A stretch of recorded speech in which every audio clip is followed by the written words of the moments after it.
베드로전서 4장 1절에서 11절 말씀이에요. 저와 한 절씩 교독하도록 합니다. 그리스도께서 이미 육체의 고난을 받으셨으니 너희도 같은 마음으로 갑옷을 삼으라. 이는 육체의 고난을 받은 자는 죄를 그쳤음이니 그 후로는 다시 사람의 종류를 따르지 않고 하나님의 뜻을 따라 육체의 남은 때를 살게 하려 합니다. 아멘. 너희가 음란과 정욕과 술 취함과 방탕과 향락과 무법한 우상 숭배를 하여 이방인의 뜻을 따라 행한 것은 지나간 때로 족하도다. 이러므로 너희가 그들과 함께 그런 악한 방향을 저지르지 아니하는 것을 그들이 이상히 여겨 비방하나 그들이 산 자와 죽은 자를 심판하기로 예비하신 이에게 사실대로 고하리라. 이를 위하여 죽은 자들에게도 복음이 전파되었으니 이는 육체로는 사람으로 심판하거나 영으로는 하나님을 따라 살게 하려 합니다. 아멘. 만물의 마지막이 가까웠으니 그러므로 너희는 정신을 차리고 근신하여 기도하라.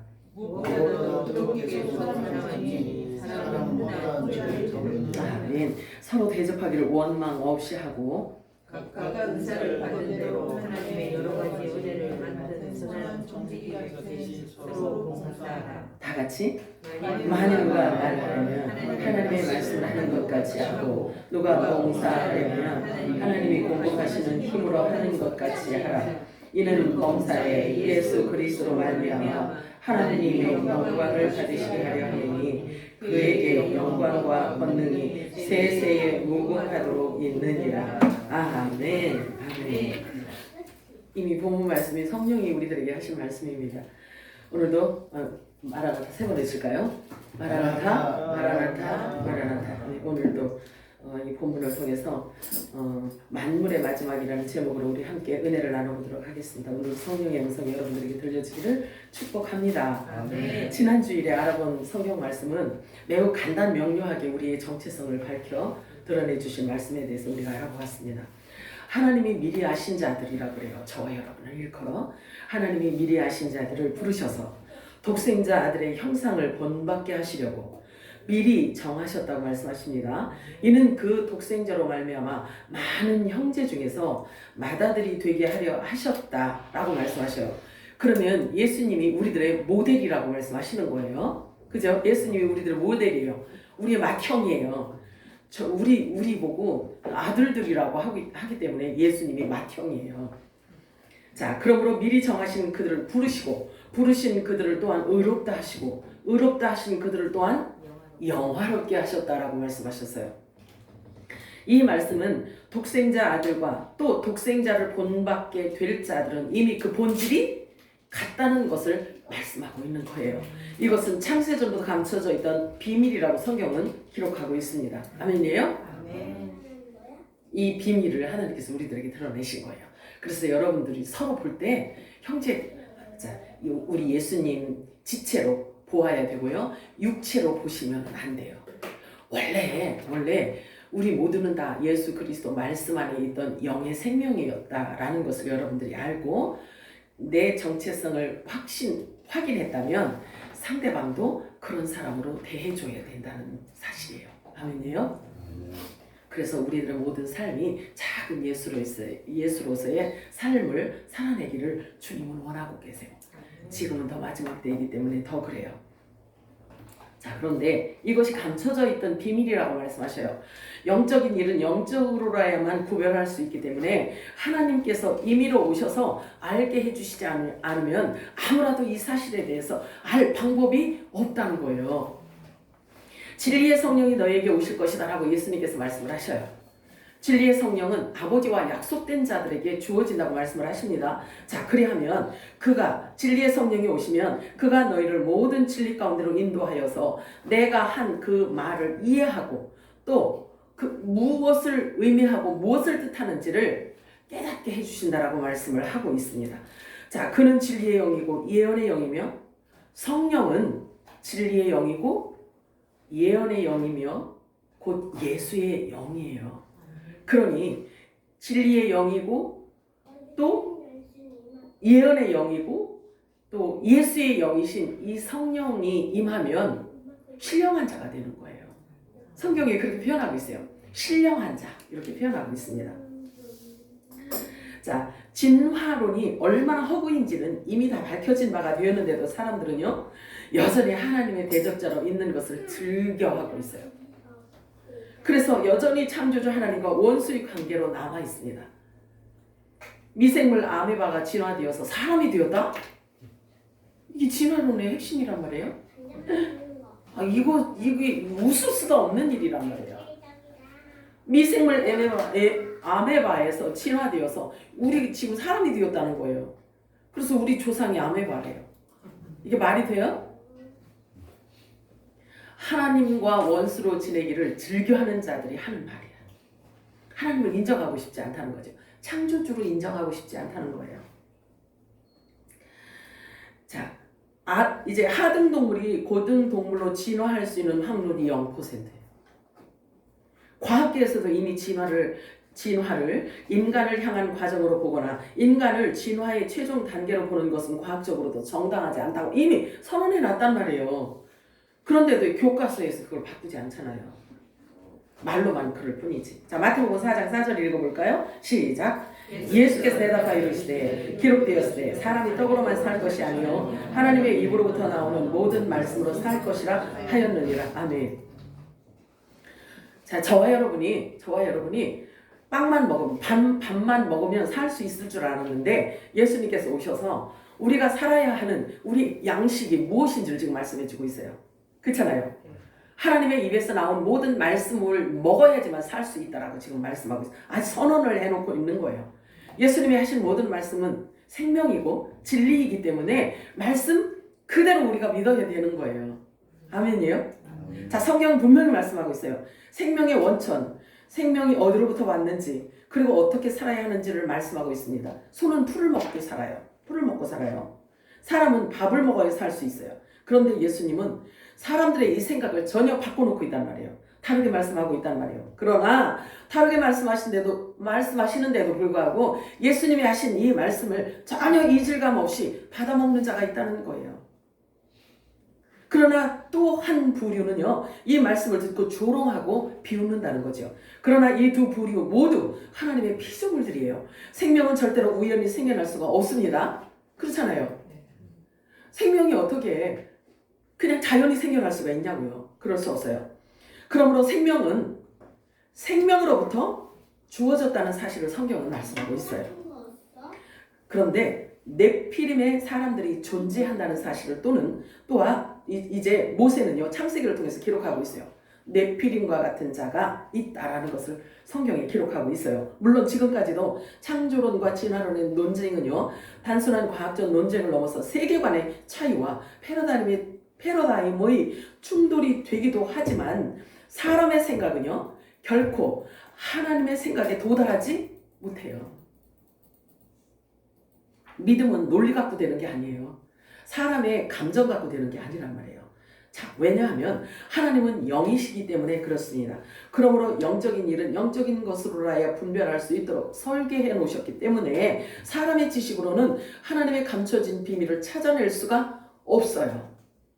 이 또한 하나님의 구속사에 대한 놀라운 비밀이라는 것을 성경은 기록하고 있습니다.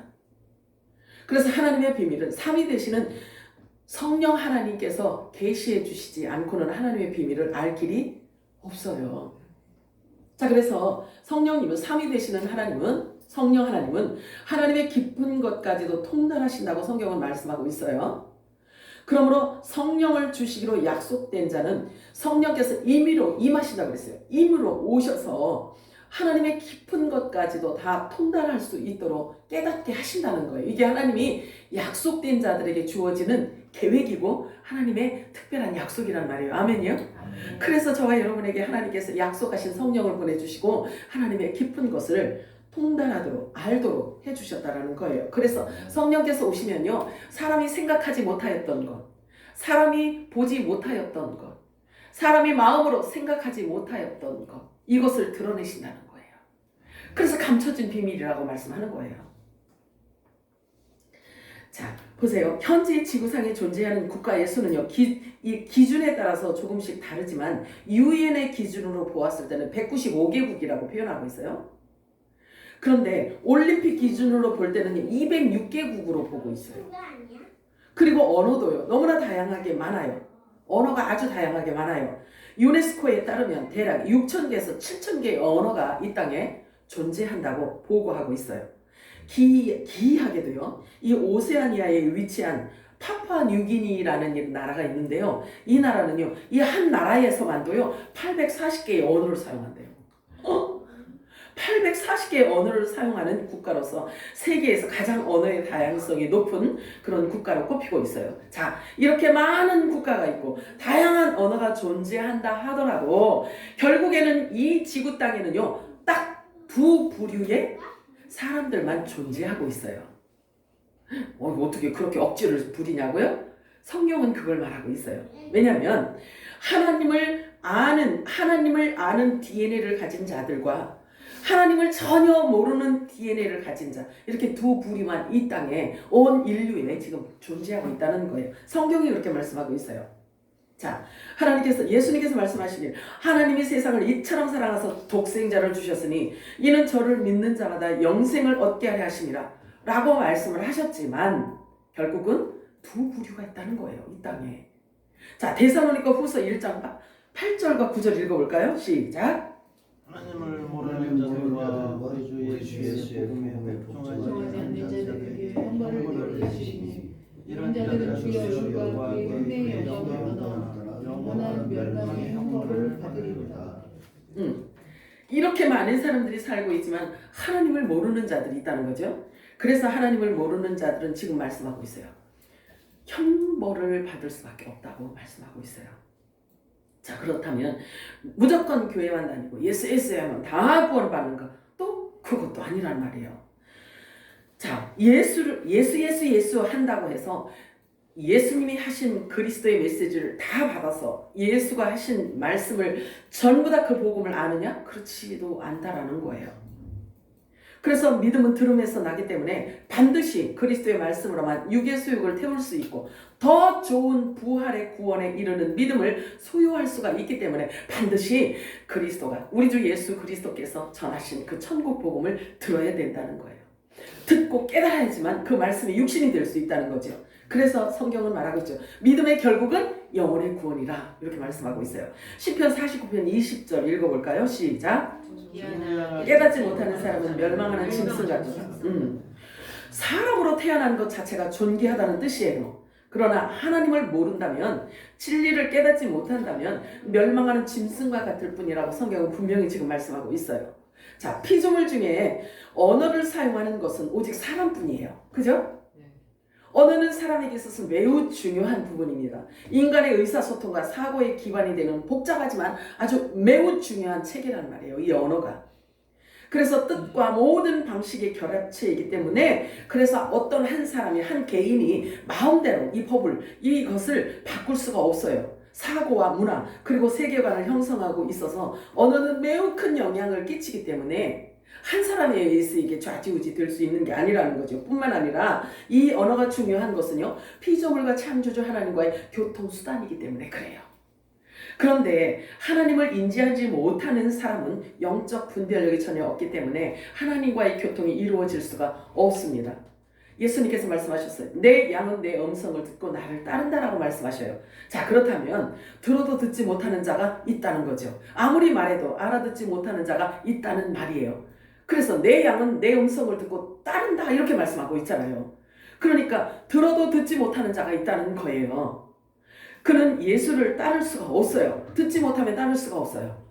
자, 분명한 것은 예수님께서 이 지구 땅에 오신 이유는요, 당신의 입에서 나오는 천국 복음을 믿음으로 받아 먹는 자들을 부활시켜서 하늘로 데려가는 것이 예수님이 이 땅에 오신 이유와 목적이에요.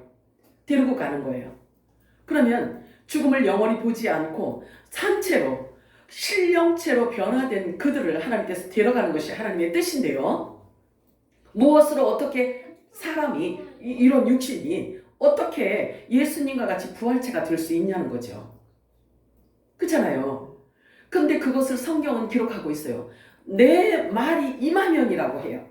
그러면 예수님이 하신 말씀을 반드시 받아야지만 된다는 이야기잖아요. 그리고 그 말씀을 반드시 먹어야지만 된다는 이야기예요. 그래서 그 말씀이 우리를 신령체로 바꿔갔기 때문에 그런 거예요. 아멘이죠.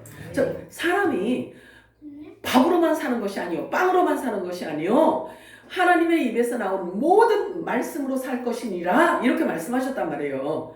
그래서 저와 여러분이 이렇게 시간을 내어서 성령께서 하시는 음성을 듣기 위해서 이렇게 영과 진리로 드려지는 이 예배에 우리가 지금 참석하고 있는 거예요. 그래서 아버지의 뜻이 선포되어지는 그곳, 이것이 복된 밥상이에요. 아멘이요? 복된 밥상. 여러분에게 참으로 복된 밥상이 주어지는 것을 진심으로 축복합니다. 아멘. 자, 그래서 하나님 나라는 육으로는 갈 수 없기 때문에 반드시 육이 죽어야지만 되는 거예요. 그래서 성령이 임하잖아요. 그러면 육이 죽고 속사람이 영이 살아나게 되어 있어요. 그래서 속사람이 휴거되어서 가는 거예요. 속사람이 부활되어서 가는 거예요. 그 속사람이 부활되어 올라가는 것을 일컬어 그리스도로 할례 받은 자라고 이야기를 합니다. 성경에 보면. 자, 그래서 오늘은 만물의 마지막 때인 지금 우리가 취해야 할 삶의 태도는 어떠해야 하는가에 대해서 알아보려고 해요. 야고보서 5장 20절 읽어볼까요? 시작. 너희가 알 것은 죄인을 미혹되게 돌아서게 하는 자가 그의 영혼을 사망에서 구원할 것이며 허다한 죄를 덮을 것이니라. 자, 세상에서 죄를 지으면 세상 법이 그를 해결을 합니다. 그런데 성경이 말하는 죄는요, 영적인 죄를 이야기해요. 영적인 죄. 그러면 영적인 죄는 뭘 의미하냐면 예수님이 하신 말을 듣지 못한 자, 그리고 들어도 깨닫지 못한 자, 그리고 하나님의 말, 예수님이 하신 그 말씀이 뭔지를 알지 못하는 자, 그래서 예수를 모르는 자, 그래서 예수를 믿지 못하는 자를 일컬어 죄 있는 자라고 하는 거예요. 자, 그렇다면 여기에 영혼을 사망에서 구원할 것이라고 말씀하고 있어요. 우리가 알아야 될 것을 지금 말하고 있어요. 이 야고보 사도는 뭐라고 얘기하냐면 우리가 알 것은 죄인을 미혹의 길에서 돌아서게 하는 역할을 우리가 해야 된대요. 지금 그렇게 말씀하고 있잖아요. 그치? 그래서 우리가 그 영혼을 사망에서 구원할 수 있다라고 이야기를 해요. 사망에서 구원할 수 있는 방법을 우리들에게 말씀해 주셨단 말이에요.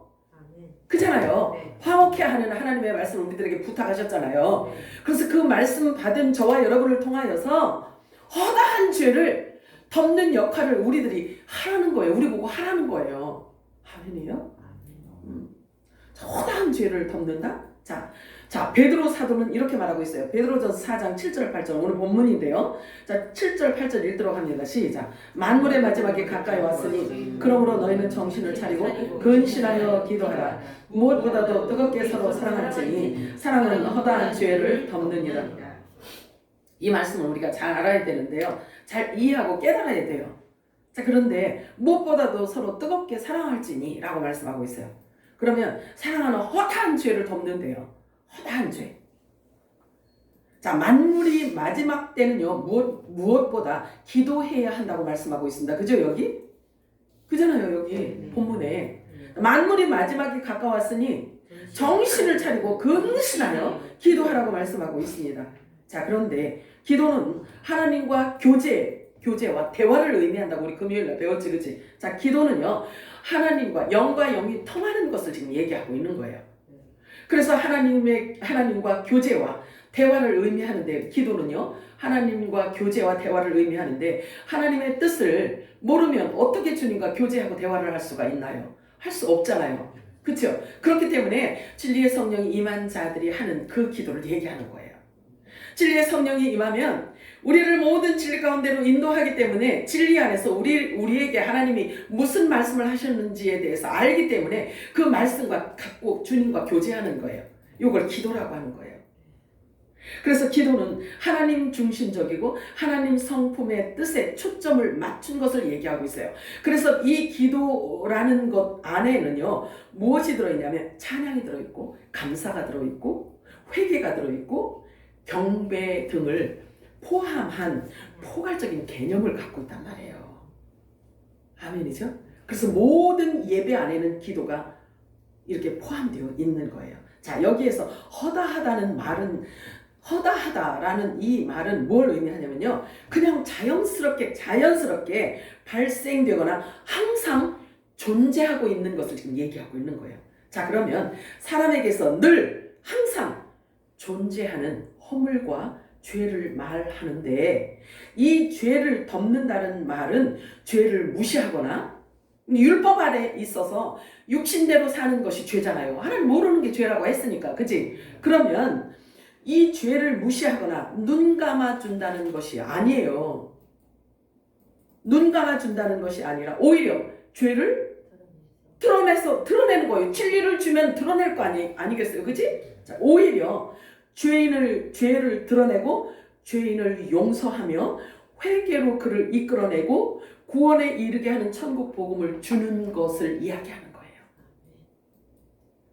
자, 베드로전서 4장 1절 2절 본문입니다. 우리 함께 읽도록 합니다. 시작. 그리스도께서 그때 우리를 위하여 육체로 고난을 받으셨으니 너희도 같은 생각으로 무장하라. 이는 육체로 고난을 받은 자는 죄로부터 단절되었음이니 이는 그가 자기의 남은 때를 더 이상 사람의 정욕을 따라 살지 않고 하나님의 뜻을 따라 살려 함이라. 아멘. 거듭난 자들의 특징을 얘기하고 있어요.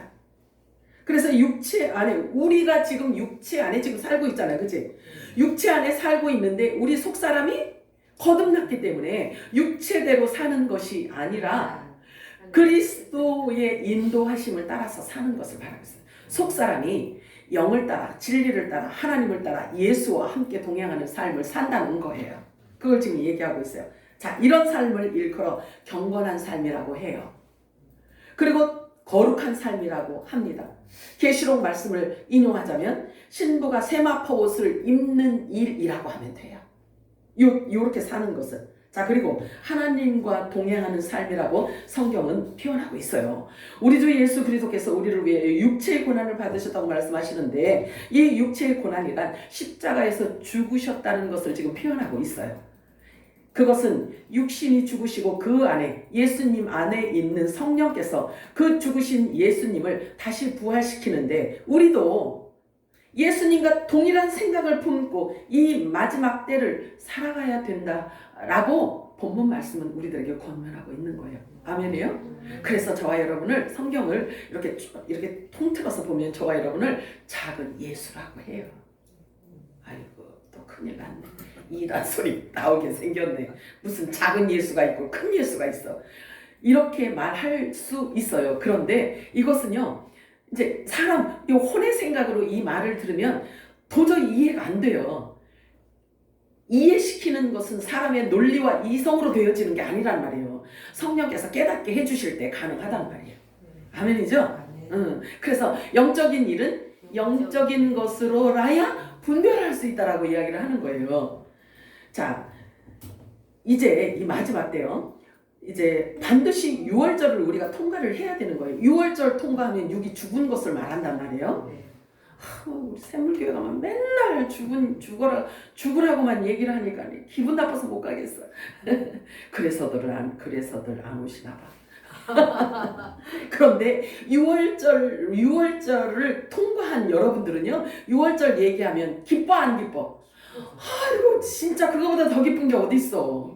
6월절을 통과했다는 것은 6을 벗었다는 얘긴데, 6이 죽었다는 얘긴데, 6이 부인되어졌다라는 얘긴데, 그죠?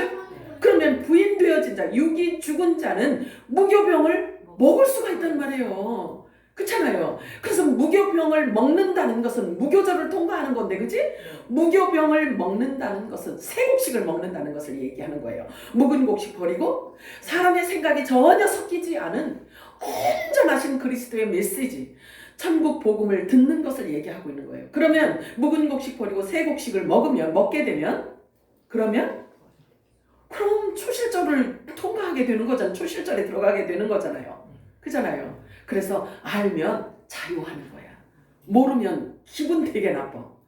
모르니까 기분 나쁘고, 이제 모르는 얘기를 하니까 기분 나쁠 뿐 아니라 그것을 자기를 자꾸 지적하는 것 같으니까 기분 나쁜 거예요. 그런데 여러분들은 다 6월절을 통과하셨고, 무교절에서 이 무교병을 먹으면서 이제 초실절, 이제 주님이 우리를 데려가시는 그 나팔절의 선물을 이제 초실절이라고 하거든요. 근데 초실절을 통과한 자들이어야만 나팔절에 들어갈 수가 있는 거예요. 아멘이죠. 저와 여러분을 일컬은 나팔절의 성물이라고 해요. 성경을 보면. 그러면 초실절을 통과했다는 이야기잖아. 그잖아요. 그래서 부활의 몸을 입은 자들이어야 초실절로 이제 저 나팔절 성물이 될 수 있는 것을 말하고 있는 것입니다. 이해가 되죠? 자, 고린도전서 4장 1절 2절 읽었나요? 읽어야죠. 자, 읽도록 합니다. 두 번 읽는 것 같은데? 시작. 그러므로 사람들이 우리를 그리스도의 일꾼이며 하나님의 신비들을 맡은 청지기로 여기게 하라. 청지기에게 요청되는 것은 무엇보다도 신실한 사람으로 발견되는 것입니다. 거듭난 자들의 삶을 지금 얘기하고 있는 거예요. 자, 거듭났다라고 하면 거듭난 자는 하나님의 신비들을 맡은 청지기라, 복음의 청지기라는 거예요. 아멘이요? 복음의 청지기란 말이에요, 저와 여러분이. 그러면 청지기의 역할이 있는데 화목케 하는 말씀을 부탁받은 자들이에요, 저와 여러분이. 하나님이 우리들에게 부탁하실 말씀이 있단 말이에요. 그 일을 감당해야지만 되는 거예요. 자, 그래서 하나님의 신비들을 맡은 청지기로 여기게 하라는 거예요. 그러면 사람들이 우리를 보고 신비한 비밀을 맡은 자로 여긴다는 것은 저와 여러분 자신도 아는 거잖아요. 하나님의 비밀을 알고 있는 자다. 그렇게 생각을 하고 있기 때문에 남도 그것을 안다는 거예요. 그런데 청지기에 요청되는 것은 무엇보다 신실한 사람으로 발견되는 것이라고 말씀하고 있어요. 그치? 자, 그러면 하나님의 비밀을 맡은 자처럼 말은 하는데 삶을 보니까 엉망이야. 그러면 그 사람이 하는 말이 신뢰가 갈까요? 안 갈까요? 안 가지. 그래서 같은 얘기야, 여기. 신실한 삶을 사는 자가 하나님의 신비들을 맡은 청지기라는 것을 사람들은 그것을 안다는 거예요. 내가 말하지 않아도. 그래서 성령이 말하게 하심을 따라 말을 할 때 신실함을 보고 또 그 다음에 그가 하는 그 말을 듣고 하나님 나라의 비밀을 이 사람이 알고 있구나 해서 신뢰를 갖고 그 말을 듣는다는 얘기예요. 이게 지금 그 얘기를 하는 거예요. 또 바울은 다음과 같이 교회들에게 강력하게 권고하고 있어요. 빌립보 4장 4절에서 7절 읽도록 합니다. 시작. 주 안에서 항상 기뻐하라. 내가 다시 말하노니 기뻐하라. 너의 간용을 모든 사람에게 하라. 아멘. 주께서 가까우시다. 아무것도 염려하지 말고 오직 모든 일에 기도와 간구로 감사하고 하나님께 아뢰라. 그리하면 모든 지각을 초월하시는 하나님의 평강이 그리스도 예수 안에서 너의 마음과 생각을 지키시라. 아멘. 참 귀한 말씀이란 말이에요. 이게 지금 제가 킹제임스를 갖다가 했기 때문에 이렇게 조금씩 다르죠, 그렇지? 자, 그런데 굉장히 중요해요. 자, 사람이 최고의 지각과 지식과 경험을 갖고 있다 할지라도 그것을 능가하고 그것을 초월하는 하나님의 평강을 우리들에게 주셔서 마음을 관리하시고 생각을 관리하시고 우리의 모든 것들을 다 관리하신다는 거예요. 그러니까 환경을 초월한 하나님의 평강을 우리에게 주셔서 우리 속사람이 자유를 누릴 수 있도록 안위를 누릴 수 있도록 해주신다는 거예요. 이해가 되시나요? 하나님의 이러한 평강이 여러분들에게 임하기를 축복합니다. 그러면 환경에 따라서 우리가 움직이지 않아요. 좌지우지 않는단 말이에요. 자, 여기에서 말하는 관용이란 단순한 동정이나 시혜가 아닌 타인의 인간 존엄성에 대한 인정을 뜻하는 말이에요. 그래서 상대방을 존중하고 관대하게 대하는 자세, 또 남을 나보다 낮게 여기는 그리스도의 마음, 이런 태도를 말하고 있는 것입니다. 즉 다양성을 존중하는 마음을 의미하고 있습니다. 그래서 이 관용을 성령으로 하나 된 자들과의 관계 속에서 행하라는 뜻이에요. 마지막 때는 이렇게 행하라는 거예요. 그래서 믿음의 분량이 조금씩은 다 다를 수 있기 때문에, 그리고 또 각각 성향도 다르기 때문에 다를 수가 있어요. 그래서 나와 다르다고 손가락질 하지 말라는 거야. 그래서 이 관용이라는 단어를 지금 사용하고 있는 거예요. 자, 그래서 지금 우리들에게 필요한 용어는 관용이에요. 관용.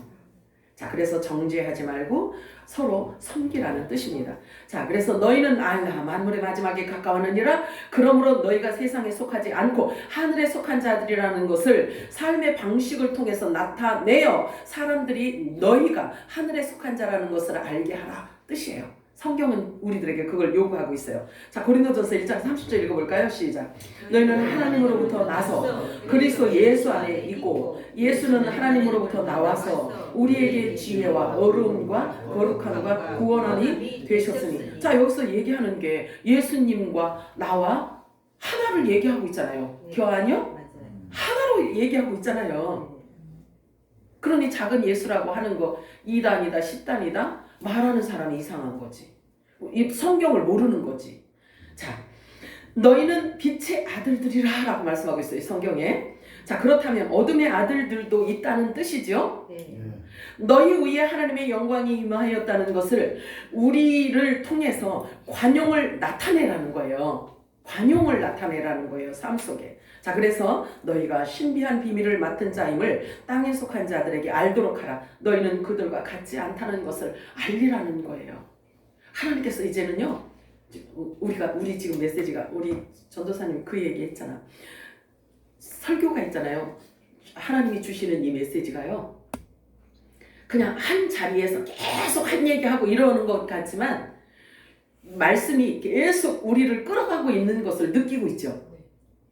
이렇게 진리의 말씀이 우리를 말씀 가운데로 끌고 가는데 그냥 제자리 걸음으로 계속 어린 신앙으로 계속 있게 하는 게 아니라 계속 장성한 자가 되도록 딱딱한 음식을 먹을 수 있도록 계속 우리를 끌고 가고 있단 말이에요. 그래서 그 흐름이 제자리 걸음인 것 같은데 말씀 깊이를 보면요, 굉장히 깊은 말씀을 지금 성령께서 지금 우리들에게 지금 입히고 있단 말이에요. 입히고 있어요. 그렇잖아요. 여러분들 그거 깨닫지 않아요? 그치? 알아지잖아. 그래서 수요일 금요일도 와야 돼. 자, 보면 베드로전서 4장 3절에서 5절 우리 함께 읽도록 합니다. 시작. 방탕과 연락과 혐오스러운 우상 숭배를 행하여 이방인들의 뜻을 행한 것은 지난날의 생활로 충분하도다. 이방인들은 너희가 그들과 함께 같은 방탕에 휩쓸리지 않는 것을 이상하게 생각하고 너희를 비방하나 그들은 산 자들과 죽은 자들을 심판하시게 될 그분께 설명하게 되리라. 조금씩 단어가 조금씩 틀려서 좀 어렵긴 한데요. 굉장히 이 묵상은 집에 가서 한번 묵상해 보세요. 굉장히 깊이 있는 말씀이란 말이에요. 자, 이게 무슨 뜻이냐면 저와 여러분도 전에는 땅에 속한 자들과 똑같이 생활했다라는 거예요. 행동했다는 거예요. 그런데 하나님이 약속을 받은, 성령을 약속받은 자들이기 때문에 성령을 우리가 받고 나니까 갑자기 바뀐 거야. 대화도 바뀌고 관점도 바뀌고 생각도 바뀌고 말도 바뀌고 우리가 말하는 모든 것들이 다 바뀌었단 말이에요. 그랬더니 갑자기 이상하게 변하니까 같이 예배 생활, 같이 종교 생활을 했던 자들이 비방한다는 거예요. 얘 왜 이래? 비방한다는 거예요. 그러나 보세요. 그러나 그들은 산 자들과 죽은 자들을 심판하게 될 그분 앞에서 이실직고 한다는 거예요.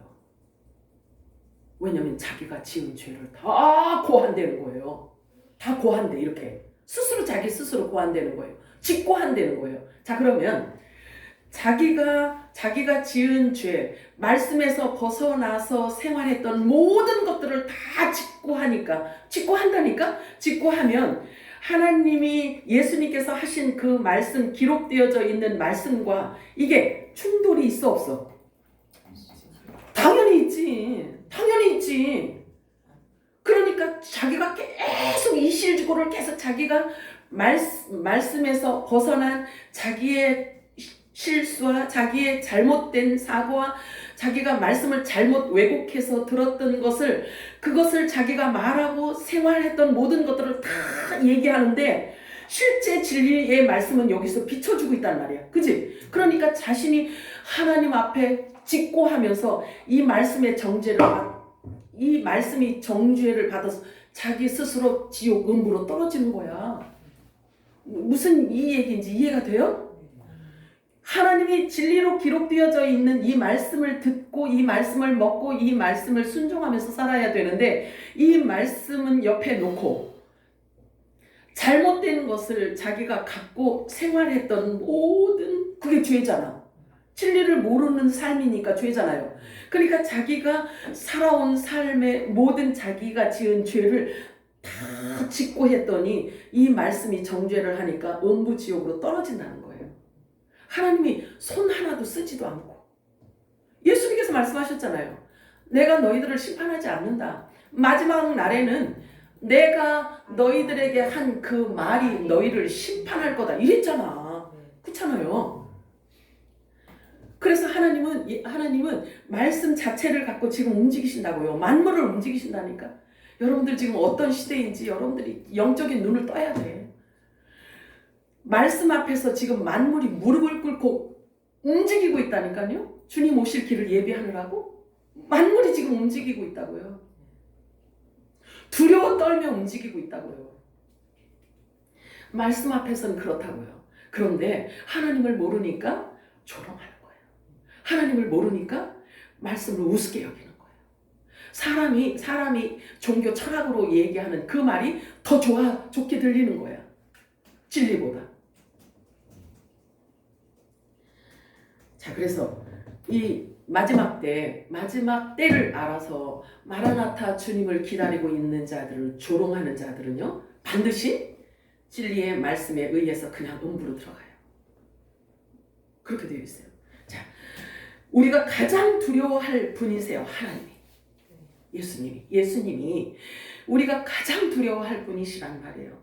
그런데 사람들이 이제는요, 숨은 것이 다 드러날 때란 말이에요. 왜? 진리가 선포되어지니까. 빛의 아들들이 이제 일어나니까. 겨 아니요? 빛의 아들들이 아직 영글지 못했나 봐. 그래서 어둠들이 아직도 이렇게 활기를 치고 있는 거야 지금.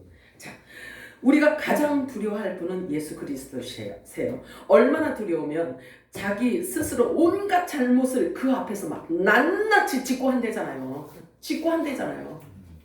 부들부들 떨면서. 이거는요, 우리가 하나님을 두렵고 떨림으로 경외하는 이 두려움이 아니란 말이에요. 이 두려움은요, 이분이 하나님이셨구나. 이 예수님이 바로 창조주 하나님이셨구나 하는 것을 안다 이거야. 그러니까 믿지 않은 것이 죄라는 걸 자신이 알고 버들버들 떠는 거지. 그런데도 그 앞에서는 막 직고를 한다는 거예요. 자기 잘못, 자기 죄를. 자, 보세요.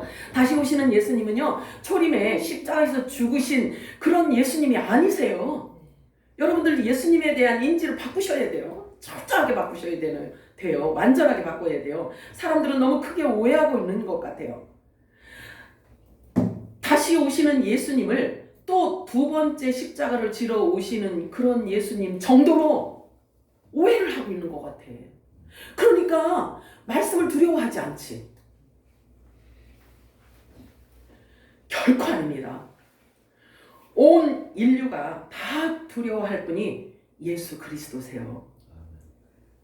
만물이 그분의 말씀 앞에서 지금 무릎을 꿇고 만물이 움직이고 떨고 있어요. 주님 오실 것을 만물은 이미 알고 있기 때문에 오직 몸과 영혼을 능히 지옥에 멸하실 수 있는 분은 예수님 한 분뿐이에요. 예수님 한 분뿐이란 말이에요. 다시 오시는 예수님은 만왕의 왕이시고 절대자 심판주로 오신다는 사실을 아시기 바랍니다. 마태복음 10장 26절에서 28절 읽겠습니다. 시작.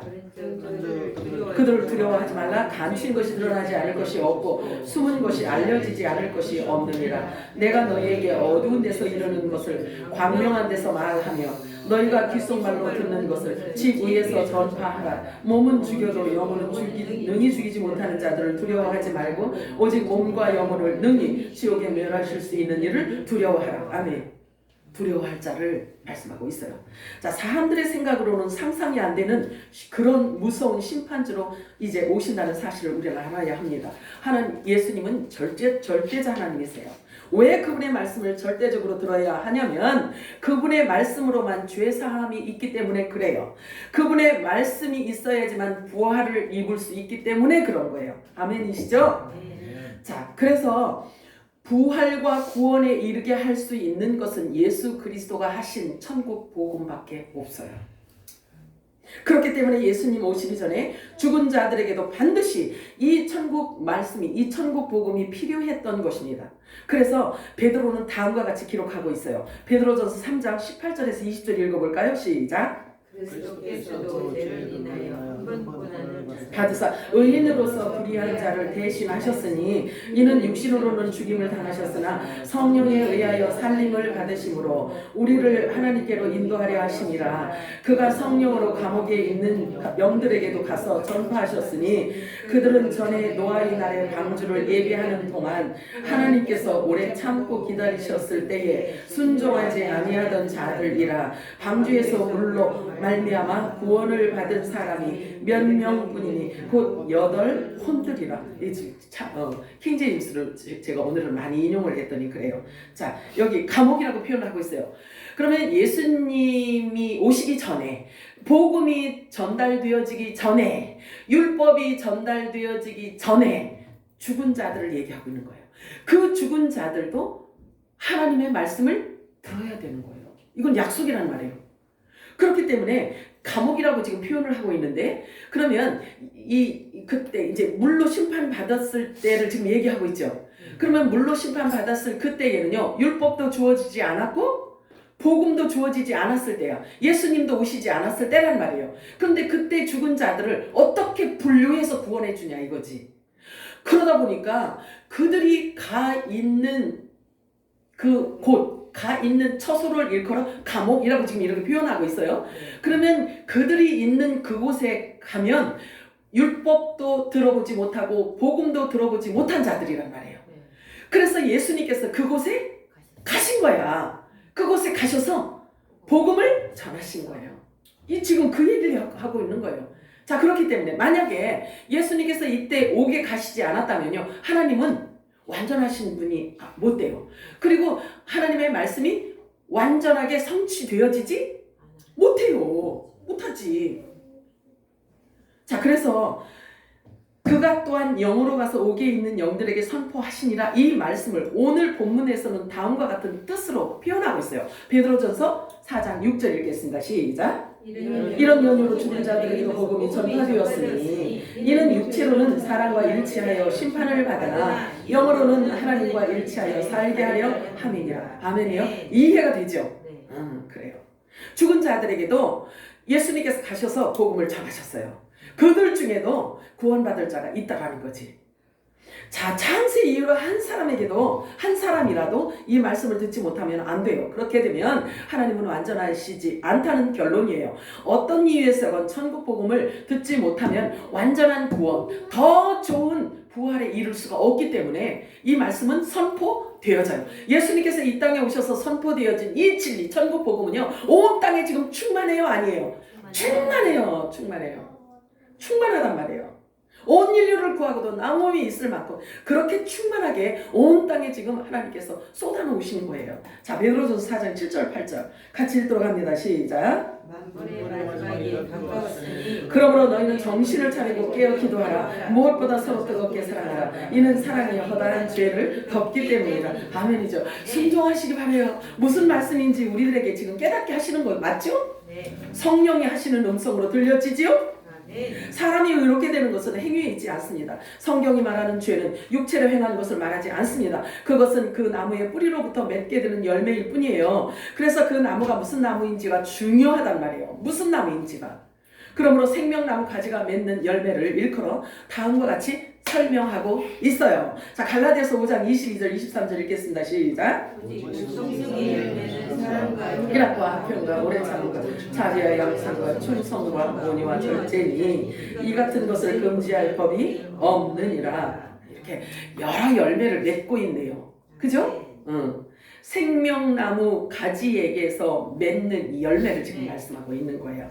자, 어떻게 이런 열매를 맺을 수 있는지도 설명해주고 있어요. 갈라디아서 5장 24절 읽어볼까요? 시작. 그래서 예수의 사랑은 육체와 함께 그 정욕과 탐심을 십자가에 못 박았느니라. 육이 죽었대. 자, 육이 죽어서 영이 살았기 때문에 성령께서 와서 우리를 이끄시고 우리를 통치하시기 때문에 성령의 열매가 맺어진다는 거예요. 자, 데살로니가후서 1장 5절 읽어볼까요? 시작. 이는 하나님 공의로운 심판의 표요 의로 매우고 하나님 나라에 합당한 자로 여김을 받게 하려 함이니 그 나라를 위하여 너희가 또한 고난을 받느니라. 육을 입은 동안에는요 고난이 있다고 이야기하고 있어요. 그런데 그 고난을 통해서 하나님께서 그래 너 아파봐라 이게 아니고 그 고난을 통해서 벗겨지지 않는 그 질깃질깃한 육을 벗기는 작업을 하신다는 거예요. 강제 집행이라고 봐야 되겠지, 그죠?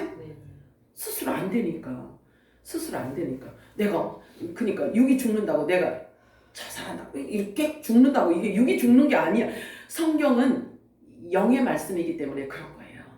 그래서 육이 죽으려면 하나님의 말씀이 들어와서 그 말씀이 육을 태워줘야 되는데 이게 내가 노력해갖고 되는 게 아니란 말이에요. 그런데 말씀이 일하시면서도 환경을 통해서 또 고난도 하나님이 허용하시는데 하나님이 거봐 그러고 막 혼내키려고 이렇게 하는 게 아니고 벗겨져야 할 것을 하나님이 벗기기 위함이라고 얘기하고 있는 거예요. 여기 지금 그 나라를 위하여 우리가 부활체를 입고 하나님께서 원하시는 하나님 나라에 가기 위하여서 육을 벗기 위함이라는 거예요. 하나님이 그걸 허락하셨다는 거예요. 우리를 버려서 고난이 있는 게 아니라. 아멘이죠? 자, 고난으로 인해 육체가 부인되어진 자를 뜻하는 말이에요. 그래서 육이 죽고 부활의 영이 임한 하늘에 속한 영의 사람들만이 맺을 수 있는 열매가 성령의 열매인 거예요. 그렇다면 육으로 사는 사람들은 어떤 열매를 맺는지 알아볼까요? 갈라디아서 5장. 자, 여기 영으로 사는 자, 육이 죽은 자들이 맺는 열매는 이게 지금 성령이 임하여서 성령의 열매를 지금 이렇게 주렁주렁 맺었어요. 그지? 그런데 육이 죽지 않고 펄펄 살아있는 육으로 사는 사람들은 어떤 열매를 맺는지도 또 지금 기록해 놓고 있어요. 갈라디아서 5장 16절에서 21절 시작.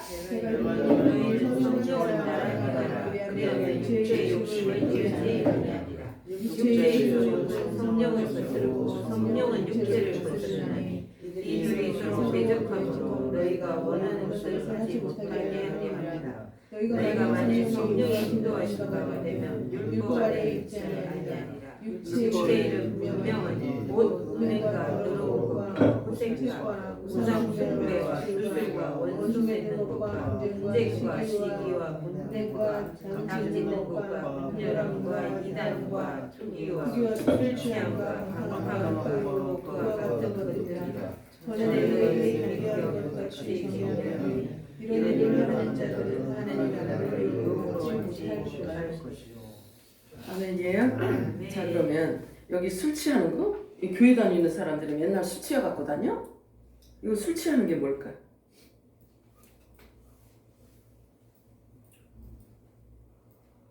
섞은 진리의 말씀을 짬뽕 되어져 있는 이 사람의 사고와 종교 철학의 사상을 담은 진리를 먹은 걸 얘기하고 있는 거예요.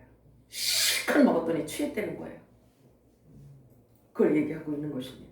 자, 매우 분명하게 설명하고 있습니다. 육으로 사는 자들은 절대로 구원을 받을 수가 없게 되어 있잖아요. 그치? 이게 열매예요. 이게 열매. 어떤 거 하나만이 아니라 육으로 사는 사람들의 삶 전체를 통해서 나타나는 이 열매를 지금 얘기하고 있는 거예요. 그러니까 한두 가지가 아니잖아요. 자, 그러면 한두 가지가 아니야. 그러면 영으로 사는, 그러니까 육이 부인되어지고 영으로 사는 사람들이 맺는 그 열매 보았죠? 그지? 성령의 열매 몇 가지야? 9가지잖아요. 그러면 그 9가지가 한 가지만 맺고 나머지는 이런 이 육으로 사는 자들의 이 열매를 맺게 되는 것은 있을 수 없는 일인 거예요. 자, 그래서 이건 뭘 얘기하냐면 본질을 얘기하고 있어요. 영적으로 완전히 거듭난 자냐 아니면 거듭나지 않은 자냐예요. 자, 여기 갈라디아서 5장 16절에서 21절 이 말씀이 열매 있죠. 육으로 사는 사람들이 열매란 말이에요. 그치? 자, 그러면 이 육으로 사는 사람들이 맺는 이 열매를 예를 들어서 여기서 다 빼고 한 가지, 두 가지만 이 열매를 맺는다라고 해서 그리고 나머지는 거룩한 척 한다고 해서 거듭났다라고 할 수 있어 없어요? 없어요. 나무 자체를 얘기하고 있는 거예요. 본질 자체를 얘기하고 있는 거예요. 뿌리가 거룩하면 열매도 거룩하잖아요. 그치? 그러니까 뿌리가 어떠하고 그 나무가 어떠하면 열매는요 온갖 열매들을 이렇게 맺게 되어 있는 거예요. 그걸 얘기하고 있어요. 자, 그래서 모든 삶의 제바사, 성령으로 거듭난 자들의 삶은 그냥 똑같이 사는 것 같은데도 모든 삶 안에서 성령의 열매를 맺는다는 거죠. 나무가 달라졌다는 얘기예요. 근데 우리가 선악을 알게 하는 나무였는데 생명나무가 된 게 아니잖아요. 그지? 하나님께서 그래서 본래 예수 그리스도와 본질이 같은 자들에게 주기로 약속한 성령이 주어졌더니 이제 그때부터는 열매를 맺게 된다는 것을 얘기하고 있는 거예요. 갈라디아서 2장 20절 읽어볼까요? 시작. 함께 십자가에 못 박혀나니 그런즉 이제는 내가 사는 것이 아니요 오직 내 안에 그리스도께서 사시는 것이라. 이제 내가 육체 가운데 사는 것은 나를 사랑하사 나를 위하여 자기 자신을 버리시는 하나님의 믿는 믿음 안에서 사는 것이다. 자, 똑같이 육체 안에서 살아가고 있어요. 육체를 믿고 살아가고 있는데 본질이 달라졌다는 것을 지금 얘기하고 있죠. 속사람이 달라진 거예요. 육으로 사는 게 아니라는 거죠. 그지? 교환이요. 자, 오늘 본문에서는 빛의 아들들에게 다음과 같이 권면하고 있어요. 베드로전서 4장 11절 읽어볼까요? 시작. 말하려거든 하나님의 말씀처럼 말하고 또 누가 섬기려거든 하나님께서 공급하시는 능력으로 하는 것처럼 하라. 이는 모든 일에 예수 그리스도로 말미암아 하나님께서 영광을 받으시게 하려 함이니 그 분께 찬양과 권세가 영원 무궁하도록 있느니라. 아멘. 아멘이죠. 자, 이렇게 말씀 우리가 쭉 읽어오면서 이렇게 마무리하니까 뭔지 지금 알아지잖아요. 교환이요. 자, 바울은 또 우리에게 이런 권면도 하고 있어요. 고린도전서 4장 5절 읽고 마치도록 합니다. 시작. 그러므로 때가 이르기 전 주께서 오시기까지는 아무것도 판단하지 마라. 주께서 어둠에 감추어진 것들을 빛을 비추시고 마음의 의도를 나타내시리라. 그때서야 하나님께로부터 각 사람의 칭찬을 받으리라. 이 말씀은요, 저와 여러분을 긴장하게 만들고 있단 말이에요. 완전히 이루어진 것도 아니고 하나님께서 우리들에게 주신 그 목표를 향해서 달려가는 그 삶을 긴장하게 만들고 있단 말이에요. 이미 이루어져 있지 않음을 알라는 거예요. 그래서 서로 판단하지 말라는 거죠. 서로 사랑으로 섬기고 그리스도의 마음으로 섬기는 것이 우리 할 일이라는 거예요. 정죄하지 말고. 자, 그런데 성경 우리들에게 말씀합니다. 신령한 자는 모든 것을 판단하나 자기는 아무에게도 판단을 받지 아니하느니라. 이렇게 말하고 있어요. 성령 세례 받아서 아름다운 열매를 맺고 있음에도 불구하고 남을 판단하지 말라고 해요. 우리는 남을 정죄하는 직분 받은 자들이 아니란 말이에요. 의의 직분자들이기 때문에 그런 거예요. 그래서 정죄 직분 받은 자들은 정죄하는 일을 끝까지 하고 있어요. 그런데 저와 여러분에게는 그 주권을 주지 않았어요. 정죄하면 돼요, 안 돼요? 안 돼요. 자, 만물의 마지막 때는요, 하나님의 모든 비밀도 드러내주고 선과 악도 모두 드러나게 되어 있습니다. 하나님의 아들들도 드러나고 마귀의 자식들도 드러나게 되어 있습니다. 우리 모두 주님께 완전히 부종하여서 조금도 틈이 없도록 해야 하겠습니다. 끝까지 잘 인내하셔서 매일매일 성령의 힘에 힘입어 승리하시는 저와 여러분이 되시길 주님의 이름으로 축복합니다. 사랑하는 주님 고맙고 감사합니다. 오늘도 저희들에게